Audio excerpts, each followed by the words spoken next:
It seems like every time there's a dumb idea, there always seems to be a way to make it even dumber. So on the news tonight, there was a talk about incentivizing people to take the COVID-19 vaccine. Early on in the vaccine program, they were talking about, forget which donut shop it was. It was offering free donuts to everybody who got the vaccine. And I remember thinking how silly that is, because the last thing you want to do during a pandemic is to poison your immune system with sugar and trans fat. And I remember thinking, God, which number is going to be bigger? The number of COVID-19 cases prevented by the vaccine, or the number that's going to be aggravated by people taking donuts, right? I remember thinking that. Wouldn't be surprised if it was the latter.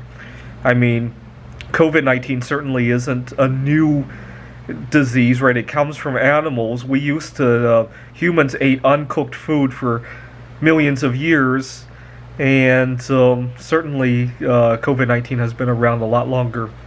And what hasn't been around a lot longer is the poisoning of our immune systems, right? So I thought that was the stupidest campaign ever. Now, when I heard that they were offering this lottery today it's called, what is it, Vax-a-million. Five people were, no, one person's going to win 5 million, and then it goes down 50,000, 20,000, and it included a bunch of scholarships as well. And I remember thinking, when I saw that, my first thought was they just resigned, right? They basically are saying the vaccines are worthless, but we'll give you a chance at winning a few $1,000,000, right? See, when was the last time somebody actually incentivized you to do something that you wanted to do, right? We have an exercise trail here in Redmond. I wish more people would use it. I don't seem to recall any lottery officials standing out there and handing out millions of dollars to lucky winners who use that trail, right? I don't seem to recall when I take detoxifications like activated charcoal. I don't seem to recall opening a bottle and winning a few $1,000,000 inside that bottle, right? Well, I do, because I get healthier, and that's worth a lot more than a few million, right? I don't seem to remember when I open a bar of baking chocolate, I don't seem to remember getting a golden ticket to go into the chocolate factory, right? Well, I do, because I get healthier, and then I get to visit more places during my lifetime, right? But I don't seem to. The companies that make these things don't seem to need an incentive for you to take them, right?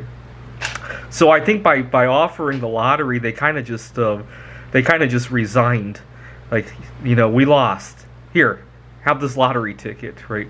The other problem I see is that I'll let you read about what happens when people win a few $1,000,000 in a windfall, especially a 12-year-old, right? I'll let you read about it, but that's potentially one of the worst vaccine side effects there can be, right? What's really interesting is that, so 5 million for the first prize. Do you know how much they pay you if the vaccine kills you? They cap out at $250,000. I'll let you read about that. There's a vaccine injury compensation program, and they literally cap out at $250,000, and yet one winner is going to win 5 million, right? I'd rather they take that 5 million and put that into the compensation fund, right? It's very hard to collect on that. But winning 5 million is pretty dangerous for a 12-year-old. To be honest, a couple months ago when they were talking about short squeezing the silver market, I remember thinking to myself two things. A, I think it's too early. I still want to load up on silver. And B, I'm not ready to get wealthy yet.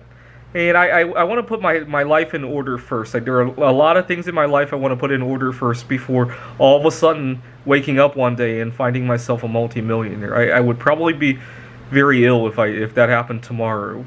And certainly that's the last thing you want to have happen in the middle of a pandemic.